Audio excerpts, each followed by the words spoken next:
오늘은 이제 아모스에 대해서 말씀을 나누고자 합니다. 퀴즈 내겠습니다.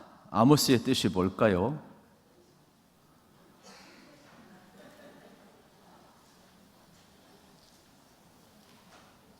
그냥 제가 얘기하겠습니다. 아모스의 뜻은 이 무거운 짐을 진 자, 짐꾼, 이러한 뜻이 되어 있습니다. 다시금 묻습니다. 여러분, 아모스의 뜻이 뭡니까? 무거운 짐을 진 자, 짐꾼, 이러한 뜻이 되겠습니다. 우리가 특별히 예수님께서 말씀하신 우리 마태복음 11장 28절부터 여러분 기억을 하시죠? 수고하고 무거운 짐진 자들아 다 내게로 오라 내가 너희를 편히 쉬게 하리라. 그렇죠? 나는 마음이 온유하고 겸손하니 너는 나의 멍에를 메고 내게 배우라. 그리하면 쉼을 얻으리라 그랬어요. 그러면 수고와 짐의 차이점이 뭡니까? 우리가 수고한대요, 무거운 짐을 진대요. 그 차이점이 뭡니까? 하여튼 질문만 하면 조용해가지고 이제 제가 알았어요. 이제 조용히 하는 법을 알았으니까 계속 질문하겠습니다. 이 수고라는 것은 내가 마땅히 해야 될 일을 하는 게 수고예요. 짐이라는 것은 수고 안 해도 되는데 하나 더 지어주는 것을 짐이라고 이야기하는 거예요. 그러니까 어떻게 보게 되면은 마땅히 할 일을 하는 사람도 있지만 마땅히 할 일 하는 것 플러스 안 해도 되는 일을 더 하나 만든 거예요. 이걸 짐이라고 이야기해요. 이걸 사명이라고 이야기해요. 여러분들이 그냥 어떻습니까? 하나님의 은혜 받고 구원 받고 그냥 살다 하나님 나라 가도 돼요. 그냥 수고하고 여러분 일만 하다 가도 돼요. 그런데 사명자는 뭐예요? 아모스처럼 짐을 더 지는 거예요. 주의 일을 하는 거예요. 그렇기 때문에 수고하고 무거운 짐진 자들 다 내게로 오라 내가 너희를 편히 쉬게 하리라는 거예요. 여러분, 우리는 다 사명자들이에요. 그런데 아모스는 되게 독특합니다. 아모스는 어떠한 사람인가? 우리 1절을 같이 한번 읽어보겠습니다. 1절 말씀 시작. 유다 왕 우시아의 시대 곧 이스라엘 왕 요아스의 아들 여로보암의 시대에 지진 전 2년에 드고와 목자 중 아모스가 이스라엘에 대하여 이 상을 받은 말씀이라. 아멘. 아모스는 참 독특한데 여러분, 아모스는 어느 나라 사람이냐? 유다 사람이에요. 그런데 어디 가서 예언했느냐? 북이스라엘에 가서 예언했어요. 이걸 가리켜서 뭐라고 이야기하느냐? 짐이라고 그래, 짐. 왜 유다 사람이 이스라엘에 가서 이야기해요? 자기 나라에서만 하면 되는데 누가 멀리 가서 이 사명을 갖고 싶겠어요? 하나님이 하라고 하니까. 그래서 이름값, 여기에 보게 되면 다 암시하는 내용이 포함되어 있음을 우리 이제 볼 수가 있게 되겠죠. 그리고 시기는 여기 나와 있잖아요. 남쪽은 우시아 왕 때, 북쪽은 여로보암 왕 2세 때라고 표현을 하고 있는 장면을 우리가 볼 수가 있게 되겠지요. 우리가 지난주에도 살펴보았지만은 여러분 어떻습니까? 이 호세아와 동시대의 사람이라고 말씀을 드렸어요. 그러면 지금 호세아는 여러분 뭘 우리에게 가르쳐 주었느냐 하면 아픈 하나님의 사랑을 가르치면서 호세아는 여호와가 구원한다는 뜻 아니겠습니까? 그래서 죄인 된 우리를 구원하시는 그 하나님의 사랑, 그 아픈 사랑, 그래서 하나님께 돌아가라는 거예요. 그런데 오늘 아모스서는 뭐냐? 하나님께 돌아간 사람은 그 증거가 있어야 되는데 그게 뭐냐? 이웃을 향하여서 창이 열려야 하는데 이웃을 사랑해야 된다는 것을 우리에게 강조하고 있어요. 그러니까 여러분의 신앙은 여러분 어떻습니까? 이 균형을 지금 잡고 있거든요. 그러면 동시대 사람에서 한 선자를 통해서 하나님의 사랑을 이야기하며 하나님께 돌아오라고 이야기합니다. 동시에 아모스 선자는 공의와 정의를 우리가 잘 알고 있잖아요. 그래서 하나님의 공의와 하나님의 정의를 이야기하며 그 하나님의 정의와 하나님의 공의는 어디를 향해서 가냐? 이웃을 향해서 가야 된다는 것을 우리에게 가르쳐주고 있어요. 여러분의 신앙생활이 마찬가지예요. 하나님을 향해서 경건해야지만 이웃을 향하여서도 우리가 어떻게 됩니까? 이웃을 내 몸처럼 사랑해야 되는 거예요. 그래서 우리가 이 땅을 살아가고 하나님 앞에 기도도 많이 해야지만은 초대교회 성도들처럼 이웃을 향해서도 구제도 하고 사랑도 열려 있어야 되는 거예요. 그러니까 하늘만 창이 열리면 안 되는 거예요. 옆으로 이웃을 향해서 창이 열려야 되는 거예요. 이게 신앙생활이죠. 이걸 이제 사명이라고 하고 이걸 짐이라고 이야기를 하는 거예요. 그런데 여기 나와 있는 여러분 아모스는 어디 출신이야? 드고아 출신이래. 드고아. 그러면 이 드고아는 뭐 지도를 보면 좋겠지만은 이게 북이스라엘과 남유다의 경계선상에 있어요. 그러니까 양쪽을 왔다 갔다 하기에 용이한 지역이 되겠죠. 그리고 이 드고아는 포도를 많이 지었어요. 포도 농사가 아주 많아요. 그리고 오늘 본문에 보니까 나는 목자라 이야기했어요. 나는 목자라. 그러니까 농사꾼이에요. 짐꾼이에요. 그냥 백지 상태예요. 여러분 어떻습니까? 도시 사람은 조금 약잖아요. 죄송합니다. 이 선입견이지만은. 그러나 시골 사람은 자연 속에 있기 때문에 어딘지 모르게 여백이 있어. 순박함이 있어요. 그런데 하나님은요, 참 이상합니다. 그 시대에 똑똑한 사람 참 많은데 하나님은 전혀 준비가 안 된 드고아의 출신 이 어떻게 보면은 뽕나무를 재배하는 이 목자를, 이 일꾼을, 이 시골 어떻게 보면 순수한 아무것도 모르는 백제와 같은 사람을 들여다가 강하게 하나님이 말씀하시고 너 북쪽에 가서 전달해. 이방 민족을 내가 치는 것처럼 북이스라엘 남유다를 하나님이 심판할 거야. 이 말씀을 주시는 거예요. 그런데 하기 싫은데 남쪽에 가서도 좋은 말해도 어려운데 타 지역에 가서 북쪽에 가서도 이야기를 하라고 하니까 얼마나 힘들었겠어요. 그런데도 예레미야처럼 말씀을 안 전하면 자기 심령이 불붙는 것 같으니까 하나님이 하라고 하니까 하는 거예요. 여러분 주의 일이라는 것은요 그런 겁니다. 하나님이 하라고 하니까 하는 거예요. 이게 사명이고 이게 짐인 거예요. 저는 여러분들의 입에도 이런 하나님의 말씀이 있기를 축복합니다. 그래서 지금 이 아모스는 철저하게 여러분 북이스라엘에 가서 사명을 감당하고 있음을 우리가 볼 수가 있게 되겠습니다. 그리고 나중에 뭐 다 살펴볼 날이 올지는 모르겠지만은 이 7장 14절 또 15절에 보게 되면은 그 당시 좀 유식하고 배운 이 아마샤라는 사람이 나와요. 그러면서 네가 뭔데 하나님의 말씀을 전하느냐, 이 아모스한테 자격을 시비 거는 내용이 나오고 있어요. 그때 나는 목자라, 나는 하나님이 말씀하라고 해서 할 뿐이다. 이것을 보면은 하나님의 말씀은 누가 전하느냐? 목사가 전하느냐? 아니에요. 신학자가 전하느냐? 아니에요. 신학생이 전하느냐? 아니에요. 하나님의 말씀은 어떻습니까? 하나님의 말씀을 받은 사람이 전하는 거예요. 저는 여러분들이 하나님의 말씀을 받을 수 있기를 축복합니다. 그렇기 때문에 오늘의 시대도 마찬가지예요. 오히려 하나님의 말씀을 배운다고 하면서 여러분 어떻습니까? 하나님의 말씀은 안 배우고 신학만 배워가지고 난도질을 해. 그리고 성경을 해부하는데 성경을 통해서 하나님을 드러내고 예수님을 드러내기보다는 조금 안다는 도구 하나 가지고 막 난도질해서 도대체 뭔 얘기인지 모르겠어. 도대체 복음이 있는지 모르겠어. 성경은 해석자들에 의해서 난도질 당하는 시대에 살아가고 있어요. 그래서 여러분들이 하나님의 말씀을 좀 그대로 받으시고 읽으시고, 그래서 성경은 전부 다 예수 그리스도를 이야기하고 있기 때문에 성경을 통하여서 예수님 만나시기를 축복합니다. 그리고 이 아모스처럼 그대로 하나님 말씀 받으셔서 여러분 그 말씀대로 사시고 그 말씀 전할 수 있기를 축복합니다.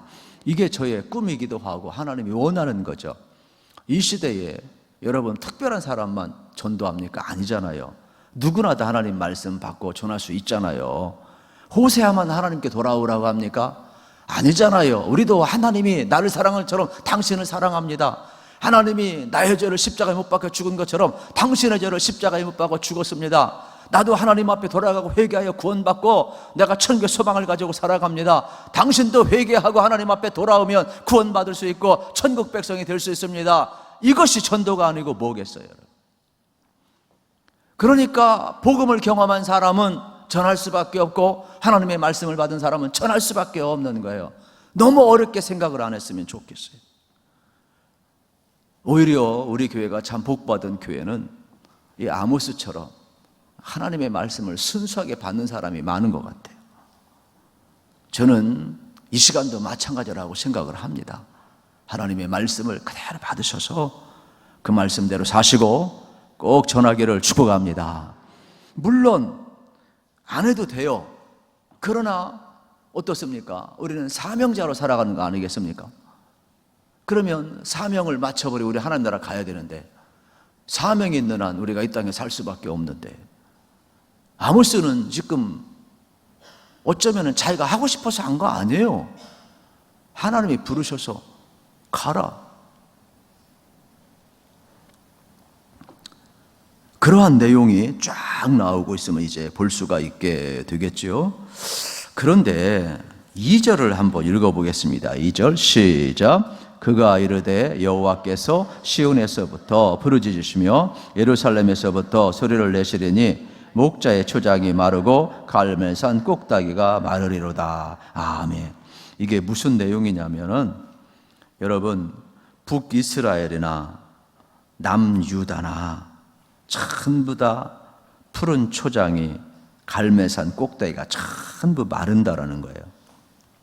이게 뭐냐면 이제 3절부터 쭉 나오거든요.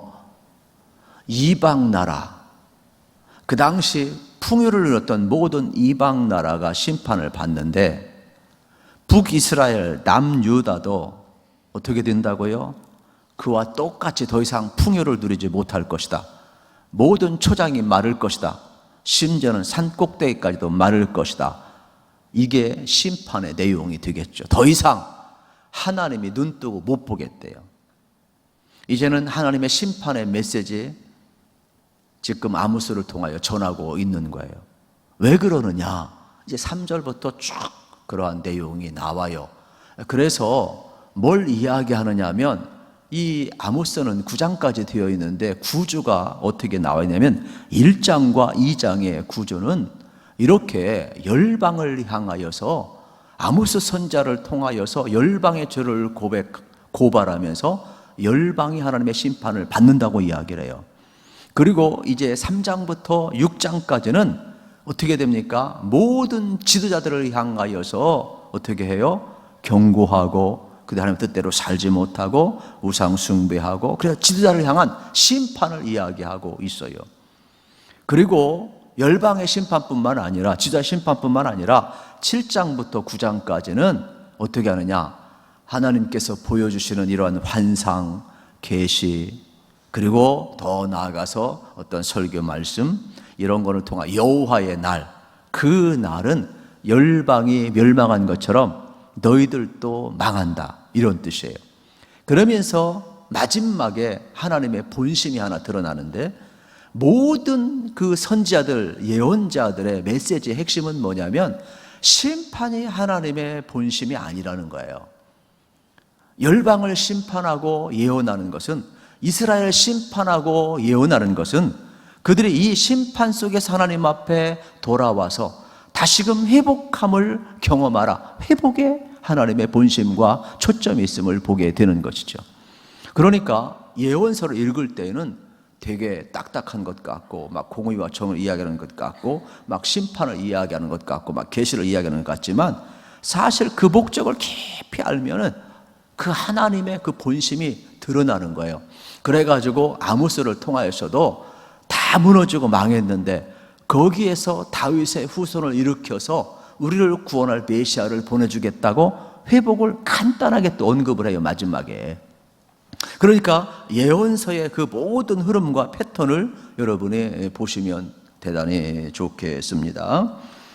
그러면서 지금 1절 또 2절에서 말씀한 이러한 내용들은 여러분 북이스라엘 남유다든 한 40년간 여기 나오는 우시아도 그렇고 여기 나오는 여로보암도 그렇고 되게 통치를 오래 했어요.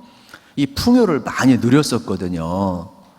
오죽했으면 우시아가 있었을 때 이사야 같은 선지자도 궁중 선자였기 때문에 명목상 하나님만 섬겼지 진정 어땠습니까? 왕이 그의 하나님이었고 풍요가 하나님이었지 여호와 하나님 앞에 서지 못했어요. 그래서 우시아 왕이 죽던 해에 비로소 이사야가 정신 차리고 하나님을 비웠다 그랬거든요.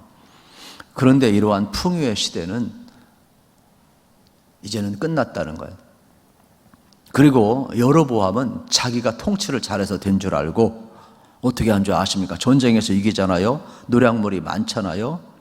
그러다 보니까 결국은 이제 절대화시키는 작업을 하는데 그게 바로 뭐냐? 금송아지를 만들어가지고 열왕기상 12장에 보면 자세하게 나와 있어요.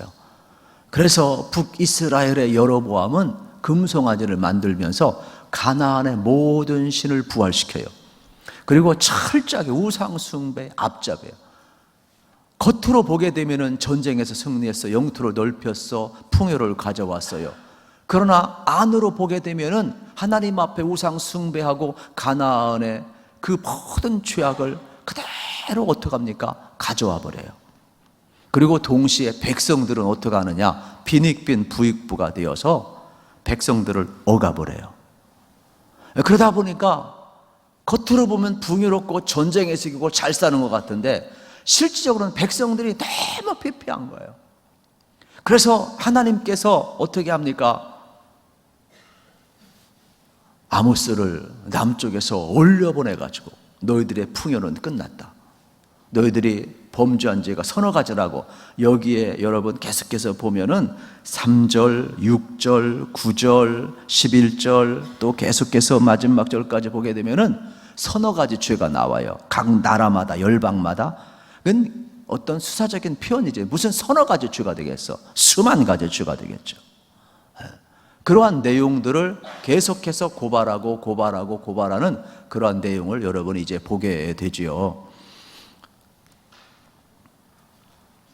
하나님께서는 아모스를 통하여서 이들의 죄악이 얼마나 큰지를 지금 고발하고 있는 장면을 봅니다. 심지어 이렇게까지 표현해요. 예를 들면 이제 3절에 한번 보세요. 3절 같이 한번 이들의 죄악을 이렇게까지 표현해요. 시작. 여호와께서 이와 같이 말씀하시되 다메섹의 서너 가지 죄로 말미암아 내가 그 벌을 돌이키지 아니하리니 이는 그들이 철 다잡기로 다잡하듯 길르앗을 압박하였음이라. 아멘. 여기 다메섹은 시리아를 이야기해. 시리아. 그들의 죄가 서너 가지인데 그게 뭐냐? 그들의 죄는 이 철 타작기로 타작하는 것. 여러분 이 곡식 시골 사람은 알 거예요. 농사 잡으신 분들은 곡식을 어떻습니까? 베고 나서 탈곡기에 넣잖아요. 그러면 그 어떻게 됩니까? 탈곡기에 그 알곡들이 탈탈탈 터치잖아요. 이러들의 죄를 백성들을 이렇게 철로 탈탈탈탈 고통을 주듯이 이렇게 백성들을 압제했다. 이런 말씀이 되겠죠. 그러니까 가난이 대물림되고 있는 것. 여기 여러분 이 다메섹만 시리아만 그랬느냐? 아니에요. 계속해서 여러분 그들의 죄를 계속 고발을 하고 있는 장면을 이제 보게 되지요.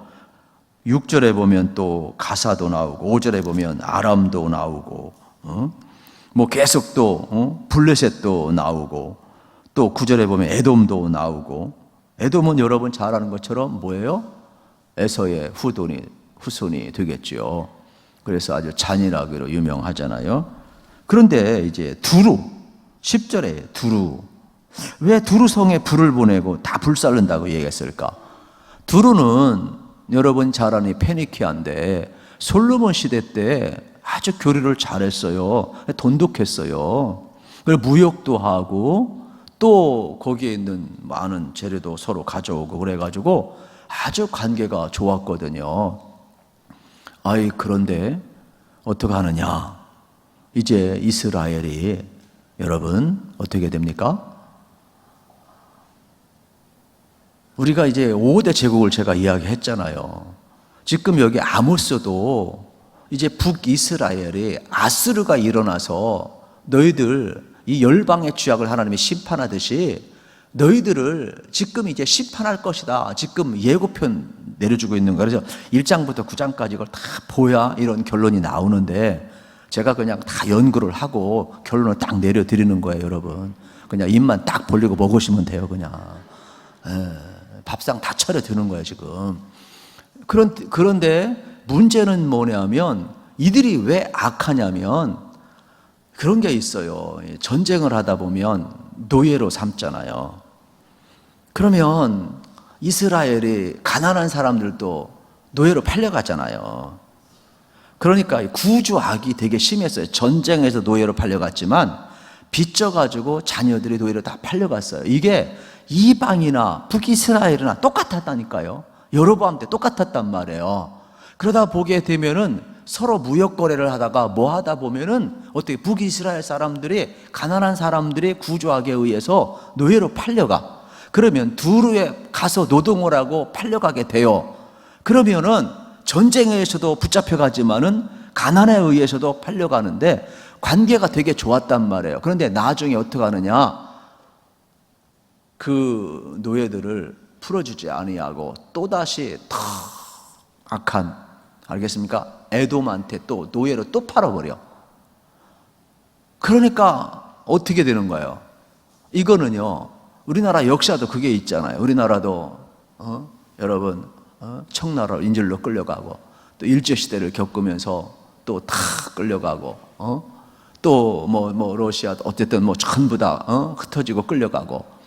그런데 거기 끌려가는 사는 사람, 그거 사는 것도 억울해 죽겠는데 거기에 끌려간 사람을 또 다시 어떻게 하는 거예요? 다른 지역에, 더 악한 지역에 돈 받고 또 팔아버리는 거예요. 그래서 이 죄가 더 크다라는 거예요, 죄가.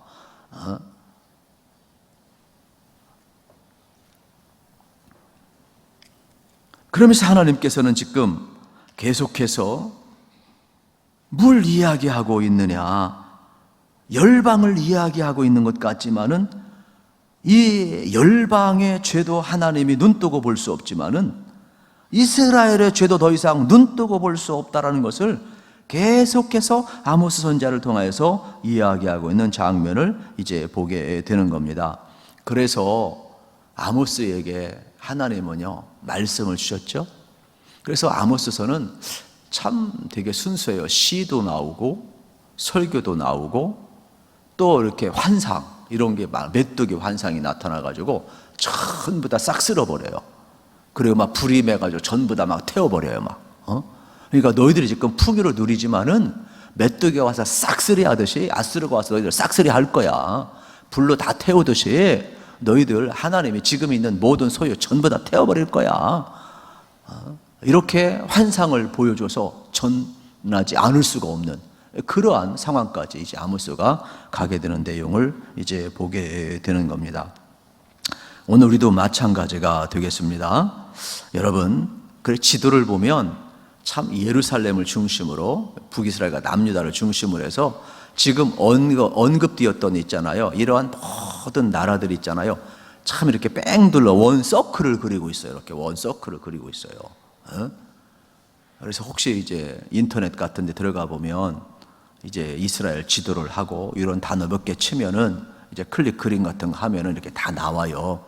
그러면 이렇게 보면은 이렇게 중심으로 해서 이렇게 다 동서남북으로 모든 나라 둘러서 있어요. 이것은 우연의 일치는 아닌 것 같아요. 이스라엘을 택하셔서 열방이 복받길 원했는데 반대가 돼버린 거예요. 그래서 오히려 이 여로보암 2세가 이방 나라의 금송아지를 섬기고 우상을 섬기고 죄악을 범하니까 하나님이 어떻게 됩니까? 이스라엘 통한 열방이 복을 받아야 되는데 오히려 열방의 그 우상 숭배와 그 죄악을 그대로 다 압습을 하니까 먼저 할 수 없이 열방을 치는 거예요. 하나하나 무너뜨려. 너희들이 본받는 것이 얼마나 허상인가를 깨달으라. 열방을 치는데 너희들도 예루살렘에 목초지가 없어질 거면 동산이 없어질 거면 마를 것이고 갈멜산의 꼭대기에 그 하나님의 능력이 임했던 그곳도 우리가 다 성지순례 가보았지만은 그 푸른 그 산조차도 전부 다 말라버릴 것이다. 다 불로 태워버릴 것이다. 이런 환상과 하나님의 말씀을 지금 주고 있잖아요. 결국 이제 여호와의 날을 통한 심판을 이야기하고 있어요. 왜 그러느냐?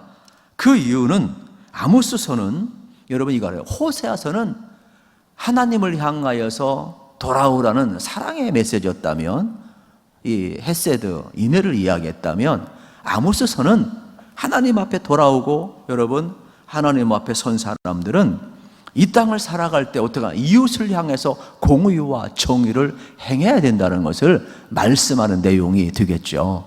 그러니까 우리의 신앙은 위로 하나님과의 관계만 잘하면 안 되는 거예요. 이 아모스서는 그래서 하나님의 공의와 정의가 강물처럼 하수처럼 흘러넘치기 원하는 장면을 우리가 알고 있잖아요. 그런데 부자들은 가난한 자들을 노예로 팔고, 이 가난한 자들은, 노예들은 어떠한 법적인 조치를 보장받지 못하고 있음을 보게 되는 겁니다. 그래서 아모스는 묻는 거예요. 너희들도 한때 이집트에서 노예로 취급당하지 않았느냐? 불의를 당한 백성들이 아니냐?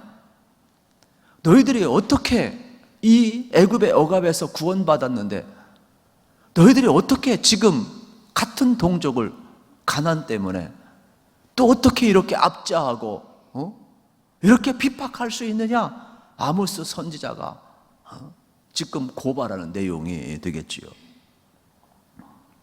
그러면서 하나님이 이렇게 말씀합니다.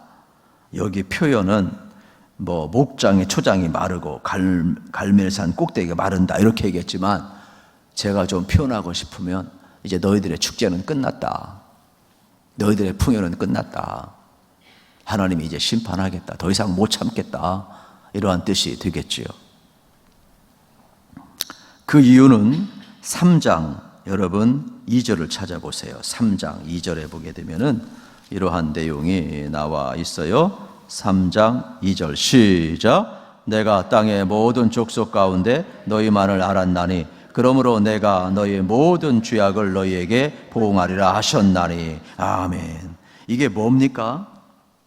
여러분, 하나님께서는 먼저 아브라함을 택하셔서 열방을 복되게 하셨어요. 그런데 어떻게 됩니까? 지금은 너희가 나를 배반하고 오히려 열방을 복되게 하는 것이 아니라 열방을 본받고 망하게 하고 있구나. 그러므로 내가 너희를 택했지만은 사랑하기 때문에 매를 드는 거야. 이게 약간 어떻게 들을지 모르겠어요. 사랑하기 때문에 때린다? 참 어쨌든 깊은 사랑이니까 제가 설명을 잘하나 못하나 모르겠습니다만은 하나님이 지금 그렇게 말씀하고 있어요. 이것은 내가 너희를 벌하는 이유이다. 너희는 막중한 소명을 받았는데 지금 책임이 있는데 너는 책임감을 감당하지 못했으니까 열방을 복되게 하지 못하고 오히려 열방의 죄악을 너희들이 답습하고 있으니 책임을 묻겠다. 이러한 내용이 되겠죠. 사랑한 만큼 아픈 거예요. 이게 축복받았으면 의무, 여러분 어떻습니까? 권리만 주장하면 안 되는 의무도 있는 거예요. 너희들 책임 감당 못했으니까 내가 너희에게 채찍을 들겠다. 이러한 메시지가 되겠습니다. 그러면 지금 아모스 선지자를 통하여서 전달하는 공통된 메시지를 제가 한 3가지를 뽑았는데, 첫째는 뭐냐? 위선이에요. 위선.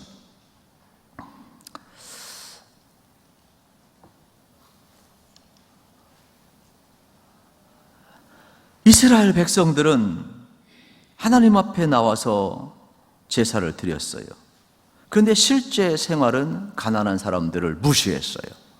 그래서 사회가 엉망진창이 된 거예요. 공의와 정의가 없고 법이 없고 질서가 없고.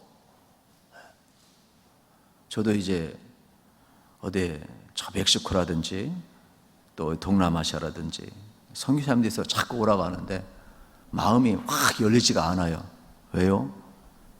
거기서 사는 사람은 아무것도 아닌데 여기서 보니까 질서가 없고 마약이 심하고 총계 난사가 있고 막 엉망진창이 되는 거예요. 어떻게 여러분 안전이 안 된 그곳에 갈 수가 있겠어요? 쉽지가 않다고. 지금 이들의 삶 자체가 이래요.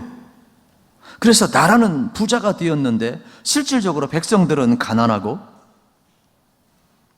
그들은 형식은 있고 예배는 드리는데 삶은 전혀 변화가 안 되었어요. 그래가지고 결국 이들의 이 포악함 때문에 하나님이 열방을 치듯이 이스라엘을 치겠다. 그러니까 열방은 당연한 거거든요. 전쟁에서 노예를 잡고 노예를 팔아먹고 아주 그냥 인권 유린하고, 그래서 그러한 구조를 가지고 있는데, 이걸 어떻게 이스라엘 백성이 똑같이 하느냐 이 말이에요. 여로보암 2세 때 이 짓을 했거든요. 그러니까 오늘날이요, 여러분, 가난한 사람들 능력 없다고 욕하면 안 돼요. 젊은이들 여러분 너무 여러분들이 다구쳐도 안 돼요. 우리 사이의 구조가 건강한 구조가 되어 있다면 일거리가 창출될 것이고 부가 분배가 될 것이고, 여러분 하나님의 공의와 정의가 이 땅에 작동된다면 건강한 사회가 더 되어가야 되는 것이죠.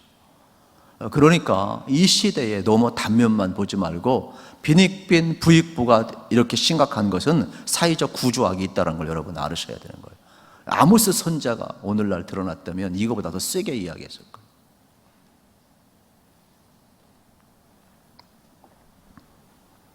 그만큼 이것이 여러분 남의 이야기가 아니라 우리들의 이야기가 될 수가 있음을 알으셔야 돼요. 우리의 위선을 폭로하고 있는 거죠. 이중생활을 폭로하고 있는 것이죠.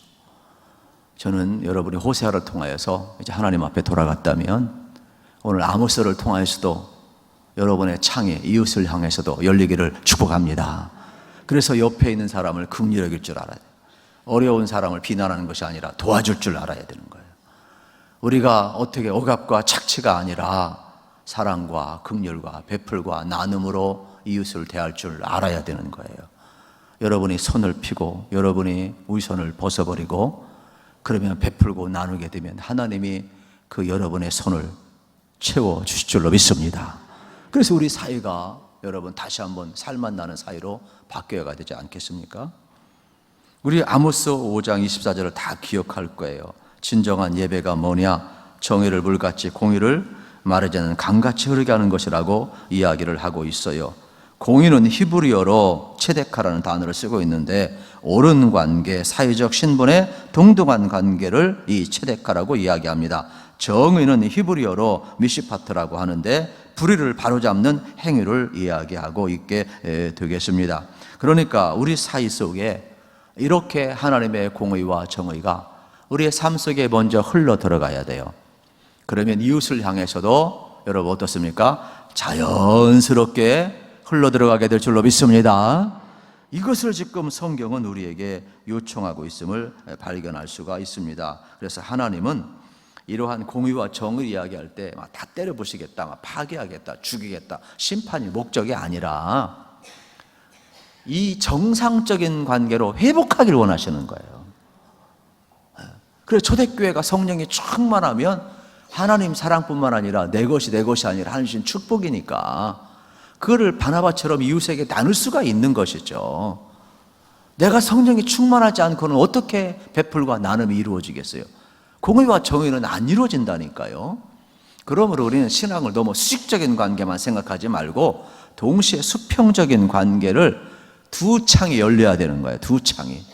그래서 경건한 여러분들이 이웃을 향해서도 창문이 열리기를 축복합니다. 두 번째 죄악은 반복되는 우상 숭배를 지적을 하고 있어요.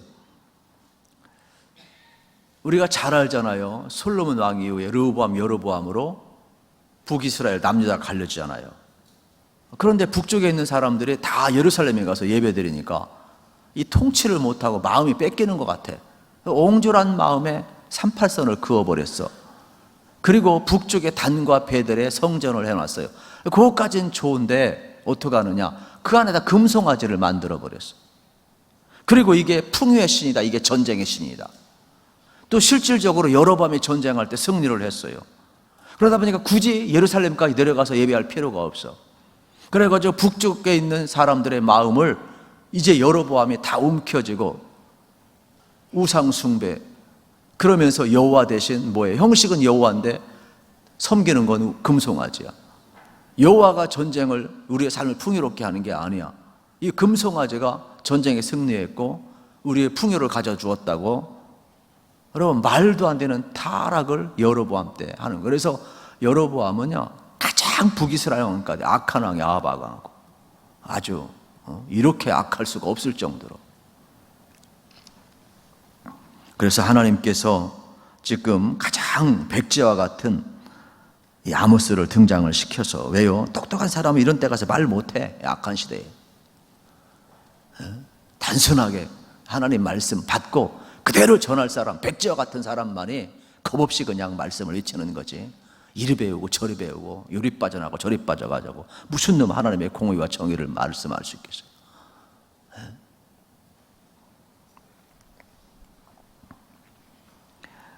우상숭배는 단순한 우상숭배가 아니라 도덕적으로 윤리적으로 전부 다 타락한 거. 그래서 하나님은 이야기하는 거예요. 이제라도 나를 구하라. 이제라도 악을 버리고 돌아오라. 오늘 여러분도 마찬가지. 여러분 중심에 금송아지가 있어요, 없어요? 내 눈에는 다 보이는데 나만 신령한 게 아니잖아요. 여러분도 신령하잖아요. 오늘의 금송아지는 뭐요? 돈. 오늘의 금송아지는 뭐요? 쾌락. 오늘의 금송아지는 뭐예요? 내가 중심이 있어서. 권력. 어떻게 하실래요? 제 눈에는 다 보이는데 여러분 눈에 안 보이면은 그대로 안 보이기를 축복합니다. 그냥 예수님만 보이기를 축복합니다. 그래서 하나님 앞에 예배하는 것은 가장 선한 거예요. 하나님 앞에 예배하는 것보다 선한 건 없어요. 가장 공의롭고 정의로운 게 하나님을 사랑하고 하나님을 예배하고 하나님을 섬기는 거예요. 그 하나님 앞에 섬기는 사람은 이웃을 향해서 창이 열리게 되어 있지 이웃을 억압하지 않아요. 그래서 이 구주악에 대해서 여러분들 참 우리가 너무 가볍게 보는 시대에 살고 있거든요. 그렇지 않아요. 세 번째는 여호와의 날을 선포하면서 하나님에 대한 심판을 이야기하고 있는 장면을 이제 보게 되는 겁니다. 40년 후에 이제 메뚜기 떼가 와서, 야스루가 와서 북이스라엘을 이제 다 쓸어버리죠. 예. 그리고 이제 나중에 남유다가 또 바벨론에서 망하고 이렇게 되는 거예요. 결국은 벌어지는 일도 깨닫지 못하게 되면은 북이스라엘이 먼저 망했고 남유다가 나중에 망했거든요. 오늘 우리가 깨닫는 것이 참 중요합니다. 그래서 마지막 7장, 9장에서는 아모스가 본 환상을 이야기하고 있어요. 그래서 다가올 여호와의 날을 묘사하고 있습니다. 그는 메뚜기 떼가 이스라엘을 황폐하게 한 것처럼 다 태워버릴 것이다. 바로 불과 환상을 보여주고 있습니다. 어떤 환상이냐? 마지막 부분에 가보면 베델의 우상, 이 신전 기둥이 하나님의 세책에 치셔요. 그랬더니 한순간에 확 무너지는 환상을 이제 보게 되지요. 이것은 이스라엘 주자들과 우상을 섬기는 것에 대한 하나님의 심판을 이야기하고 있습니다. 그러면서 아모스가 이렇게 끝났다면 참 마음이 아프겠죠. 하나님의 공의와 정의의 잣대 앞에 설 자가 누구 있겠어요? 십자가는 항상 크로스라고 그랬잖아요. 하나님의 사랑이 있고 동시에 공의가 있는 거예요. 그러니까 동전의 양면성이에요. 동전의 양면성. 만약에 하나님의 여러분 사랑만 이야기했다면 여러분 그것처럼 무능한 게 어디 있겠어요? 여러분 만약에 하나님의 공의와 정의만 이야기했다면 그것처럼 잔인한 게 어디 있겠어요? 그래서 우리는 이 하나님의 공의와 정의의 동전의 양면성을 잘 기억하시고, 굳이 이 동시대에 왜 성경을 배열했는가 제가 볼 때에는 호세아서를 통하여서 사랑의 하나님 동면의 한 면을 보여줬다면 지금 아모스를 통하여서 공의와 정의의 어떻습니까? 동전의 또 다른 면을 지금 동시에 같은 시대에 보여주고 있는 것을 보게 되는 겁니다. 그러면서 하나님의 본심은 이스라엘에 돌아오고 이웃을 향하여 사랑하고 다시 한번 메시아를 통하여 구원의 역사를 이루며 하나님의 나라를 회복하시기를 원하는 메시지를 아모스를 통하여서 마지막에 첨가시키고 있음을 우리가 이제 볼 수가 있게 되겠죠. 그렇습니다. 이제 여러분들 하나님의 공의와 정의에 대해서 우리가 설명을 들었는데, 하나님이 선하시고 또 이스라엘과 열방 가운데 악을 다 대적해서 반드시 심판을 하시는 것은 궁극적으로 그의 나라를 회복시키시고 새로운 언약 백성을 세우기 위함임을 우리가 알아야 되겠습니다. 여러분들 아모스를 통하여서 어떠한 음성을 들으셨습니까? 제가 세 가지를 이야기했는데 다시 한번 이것을 잘 기억을 하시면서 여러분들이 이제는 어떻게 되겠습니까? 내가 넘을 수 없는 나의 벽을 넘어야 돼요. 아모스는 자기가 넘을 수 없는 벽을 넘었어요. 그는 남유다 사람인데 북이스라엘로 넘어갔어요. 자기는 안 해도 되는데 하나님이 가서 외치라고 하니까 하나님의 공의와 정의 심판을 외쳤어요. 본대로 환상대로 계시대로. 얼마나 순수했던지 시도 나와요. 그냥 그대로 외쳐버리는 것. 우리도 마찬가지가 되겠죠. 넘을 수 없는 나의 벽, 우리가 넘으셔야 되겠어요. 그래서 갈 수 없는 이웃에게도 우리가 가야 돼요. 그게 짐인 거예요. 그게 몽해인 거예요. 그게 사명인 거예요. 내가 하고 싶은 것만 하는 것은 그냥 수고에 끝나는 거예요.